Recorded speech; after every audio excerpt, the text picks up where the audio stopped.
Matthieu, chapitre 27. Le matin venu, tous les chefs des prêtres et les anciens du peuple tinrent conseil contre Jésus pour le faire mourir.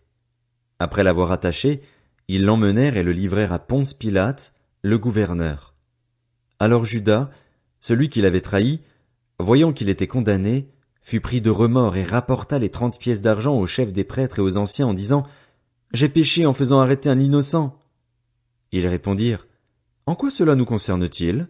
C'est toi que cela regarde. » Judas jeta les pièces d'argent dans le temple, se retira et alla se pendre. Les chefs des prêtres les ramassèrent en disant « Il n'est pas permis de les mettre dans le trésor sacré puisque c'est le prix du sang. » Après en avoir délibéré, ils achetèrent avec cet argent le champ du potier pour y ensevelir les étrangers. C'est pourquoi ce champ a été appelé champ du sang jusqu'à aujourd'hui. Alors s'accomplit ce que le prophète Jérémie avait annoncé. Ils ont pris les 30 pièces d'argent, la valeur à laquelle il a été estimé par les Israélites, et ils les ont données pour le champ du potier, comme le Seigneur me l'avait ordonné. Jésus comparut devant le gouverneur. Celui-ci l'interrogea. « Es-tu le roi des Juifs ?» Jésus lui répondit. « Tu le dis. » Mais il ne répondit rien aux accusations des chefs des prêtres et des anciens. Alors Pilate lui dit. N'entends-tu pas tous ces témoignages qu'ils portent contre toi? Mais Jésus ne répondit sur aucun point, ce qui étonna beaucoup le gouverneur. À chaque fête, le gouverneur avait pour habitude de relâcher un prisonnier, celui que la foule voulait. Ils avaient alors un prisonnier célèbre, un dénommé Barabbas. Comme ils étaient rassemblés, Pilate leur dit, « Lequel voulez-vous que je vous relâche, Barabbas ou Jésus qu'on appelle le Christ ?» En effet, ils savaient que c'était par jalousie qu'ils avaient fait arrêter Jésus. Pendant qu'il siégeait au tribunal, sa femme lui fit dire « N'aie rien à faire avec ce juste, car aujourd'hui j'ai beaucoup souffert dans un rêve à cause de lui. » Les chefs des prêtres et les anciens persuadèrent la foule de demander Barabbas et de faire mourir Jésus. Le gouverneur prit la parole et leur dit « Lequel des deux voulez-vous que je vous relâche ?» Ils répondirent « Barabbas !»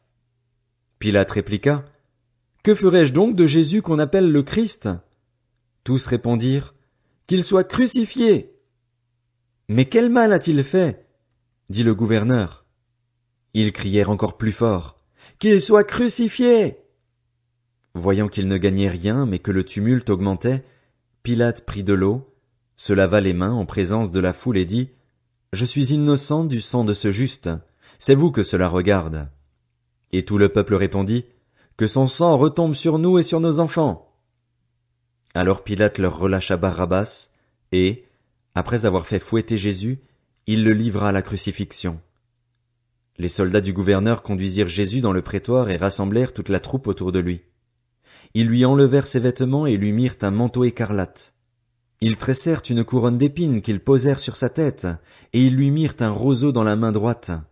Puis, s'agenouillant devant lui, ils se moquaient de lui en disant « Salut, roi des Juifs !»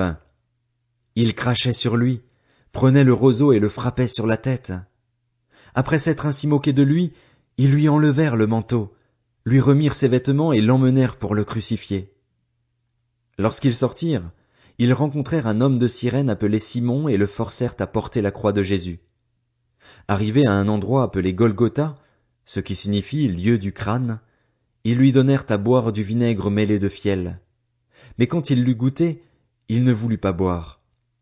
Ils le crucifièrent, puis ils se partagèrent ses vêtements en tirant au sort, afin que s'accomplisse ce que le prophète avait annoncé.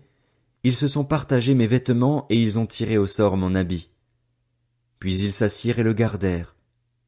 Pour indiquer le motif de sa condamnation, on écrivit au-dessus de sa tête « Celui-ci est Jésus, le roi des Juifs. » Avec lui furent crucifiés 2 brigands, l'un à sa droite et l'autre à sa gauche.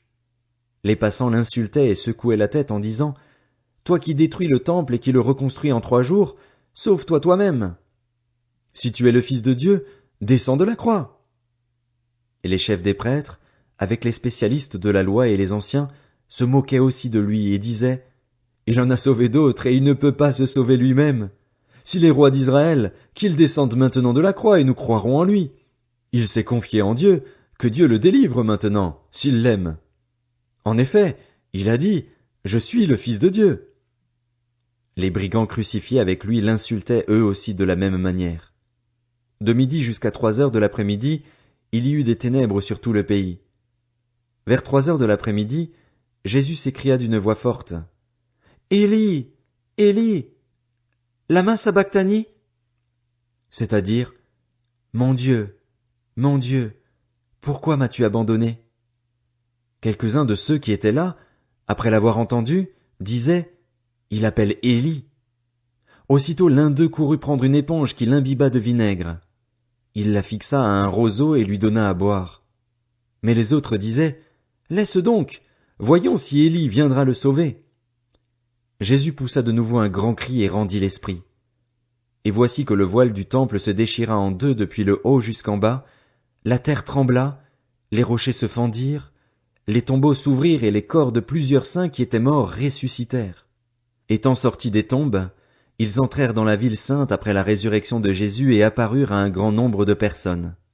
À la vue du tremblement de terre et de ce qui venait d'arriver, l'officier romain et ceux qui étaient avec lui pour garder Jésus furent saisis d'une grande frayeur et dirent « Cet homme était vraiment le Fils de Dieu ». Il y avait là bien des femmes qui regardaient de loin. Elles avaient accompagné Jésus depuis la Galilée pour le servir. Parmi elles figurait Marie de Magdala, Marie la mère de Jacques et de Joseph, et la mère des fils de Zébédée.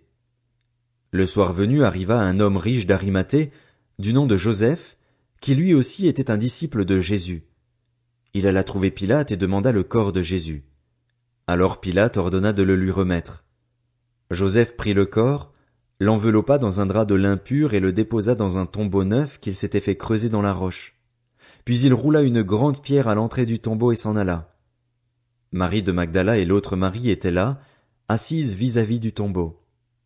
Le lendemain, qui était le jour après la préparation du sabbat, les chefs des prêtres et les pharisiens allèrent ensemble chez Pilate et dirent « Seigneur, nous nous souvenons que cet imposteur a dit, quand il vivait encore, « Après 3 jours je ressusciterai ». Ordonne donc que le tombeau soit gardé jusqu'au 3e jour, afin que ses disciples ne viennent pas voler le corps et dire au peuple « Il est ressuscité ». Cette dernière imposture serait pire que la première.